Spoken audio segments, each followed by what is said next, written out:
Hola amigos, hoy estaremos hablando sobre el capítulo 11 de nuestro texto guía, que como ya saben y lo he dicho en los videos anteriores, el texto guía está en cada una de las descripciones del video en la parte de abajo.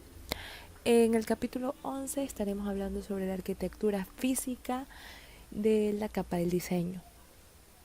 La arquitectura física en la capa del diseño es un componente importante dentro del diseño de un sistema de información. El diseño de la capa física describe el hardware del sistema como mercancías suaves y entornos en red. Fluyen principalmente de los requisitos no funcionales, tanto como funcionales, como el rendimiento, la seguridad y la cultura y los requisitos políticos. En el entorno actual, la mayoría de los sistemas de información están repartidos en varios equipos. Un sistema basado web, por ejemplo, se ejecuta en el navegador de un ordenador de escritorio, pero interactúa con el servidor web y posiblemente otros ordenadores a través de Internet. Un sistema que opera completamente dentro de la red de una empresa puede tener un programa como Visual Basic instalado en un ordenador, sino que interactúa con un servidor de base de datos en otro lugar de la red. Es importante que el diseño sea la creación en la capa de arquitectura física, el plan de cómo se distribuirá el sistema a través de las computadoras, el hardware y el software que se ha utilizado para cada equipo. Los elementos de la arquitectura física. Bueno, el objetivo de diseñar una capa de arquitectura física es determinar en qué partes del software de la aplicación serán asignados a qué hardware, aunque hay muchas maneras de que los componentes se puedan colocar en componentes de hardware. Hay tres arquitecturas de aplicaciones principal hoy en día: las arquitecturas basadas en servidor, las arquitecturas basadas en el cliente y las arquitecturas cliente-servidor. Los componentes arquitectónicos. Todos los sistemas de mercancías suaves se pueden dividir en 4 funciones básicas: almacenamiento de datos, la lógica de acceso de datos, la lógica de aplicación y la lógica de presentación. Dentro del almacenamiento de datos, la mayoría de los programas de aplicación requieren datos para ser almacenados y recuperados.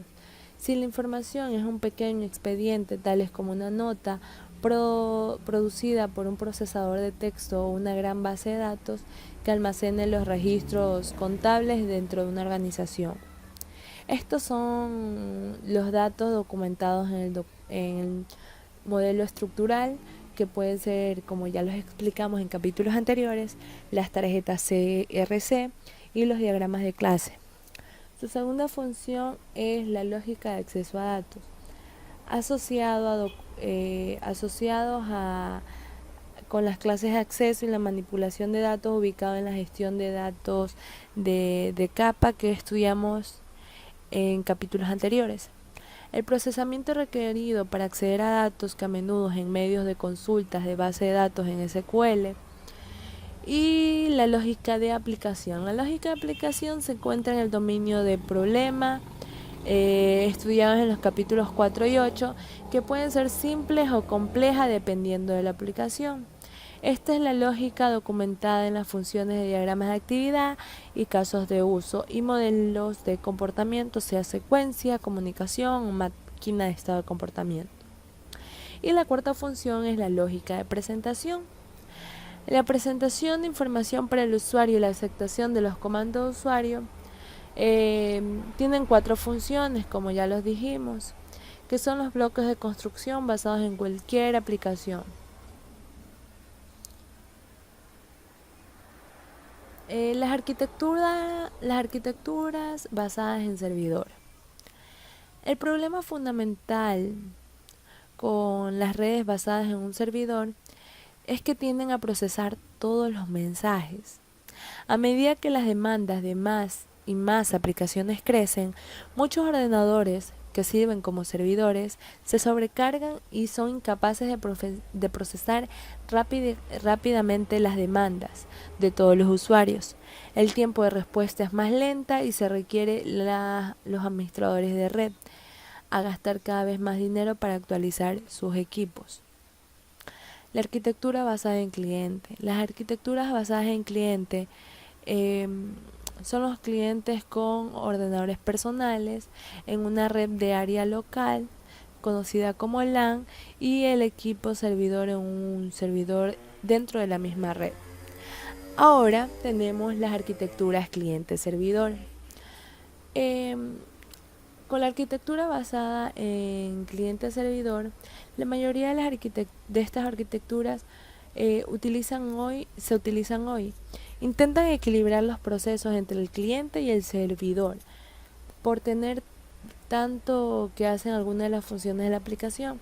En estas arquitecturas el cliente es responsable de la lógica de presentación, mientras que el servidor es responsable de la lógica de acceso a datos y almacenamiento de datos. Dentro de esta arquitectura tenemos tres niveles. Tenemos niveles de cliente-servidor. Tenemos la arquitectura de tres niveles que utiliza tres conjuntos de ordenadores, en este caso el software en el equipo cliente, que es responsable de la lógica de presentación. Un servidor de aplicaciones o servidores es responsable de la lógica de aplicación y servidor de la base de datos. Y un servidor que es responsable de la lógica de acceso a datos y almacenamiento de datos.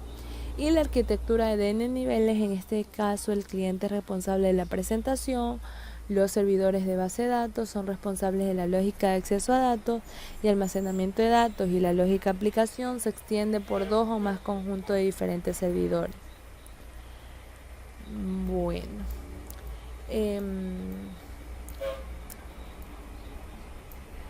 dentro de la selección de una arquitectura física, podemos hablar un poco de lo que son los costos de la infraestructura, que son uno de los motores más fuertes a las arquitecturas cliente-servidor, que es el costo de infraestructura de hardware, mercancías suaves y las redes que soportan el sistema de aplicación. En pocas palabras, las computadoras personales son de 1000 veces más económicas que las mainframes para la misma cantidad de potencia de cálculo. Dentro de esta misma arquitectura cliente-servidor también tenemos la facilidad de desarrollo. Bueno, dentro de esta arquitectura también tenemos lo que es la facilidad de desarrollo, que en la mayoría de las organizaciones hoy en día hay una gran acumulación de solicitudes que carecen de personal para poderlas procesar.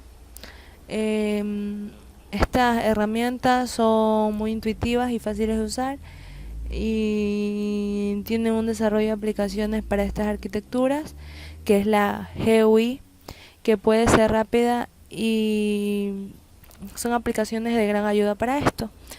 Bueno, también tenemos lo que es la computación en las nubes, que es la idea de tratar de que un servicio público esté en un cloud computing, que es el último enfoque para apoyar a la computación distribuida en un tipo cliente-servidor, donde el servidor está en la nube y el cliente está en el escritorio. La nube puede ser el centro de la corporativa de datos, un centro de datos externos o alguna combinación de los dos. Sin embargo, más y más en general se ve como una externa en lugar de una interna. El servicio, en consecuencia, es donde el proveedor de la nube tiene varios clientes que utilizan un mismo recurso al mismo tiempo, que se convierte en un verdadero problema tanto para el proveedor de la nube y el cliente nube. La computación en nube puede llegar a ser de mayor facilidad para externalización. Bueno, Hablando un poco de lo que es Computed Ubiquitous, Internet de los Objetos, son el comienzo de la sanción real de todos los sueños o pesadillas de los escritores de ciencia ficción. Los rangos de los puntos de vista distópicas retratados en Cazarrecompensas y Terminator, película a la unidad de pre-crimen Minority Report, y finalmente a un futuro muy optimista retratado en Supersónicos. En la actualidad existen dos enfoques principales para apoyar la computación ubicua: dispositivos informáticos generales y dispositivos informáticos específicos. Los generales incluyen dispositivos tales como teléfonos inteligentes, tabletas, y los dispositivos se pueden cargar de muchas aplicaciones que proporcionan todos los tipos de informática. Hablando ya un poco de lo que es el diseño de la infraestructura, encontramos lo que son los diagramas de despliegue. Los diagramas de despliegue se utilizan para representar relaciones entre los componentes de hardware utilizados en la infraestructura física de un sistema de información. Por ejemplo, al diseñar un sistema de información distribuido que va a utilizar una red de área amplia, un diagrama de despliegue se puede utilizar para mostrar las relaciones de comunicación entre los nodos de diferentes redes. Un nodo representa cualquier pieza de hardware que necesita ser incluida en el modelo de diseño de la capa de arquitectura. Un artefacto es una pieza del sistema de información que se va a desplegar en la arquitectura física. Un nodo de artefacto desplegado retrata un artefacto que debe ser colocado en un nodo físico. Y una vía de comunicación representa una asociación entre dos nodos. También permite que los nodos intercambien mensajes y pueden contener un estereotipo de especificación, como etiquetar el tipo de trayectoria de comunicación representado. Luego tenemos lo que es el modelo de red, que es un diagrama que muestra los componentes principales de un sistema de información.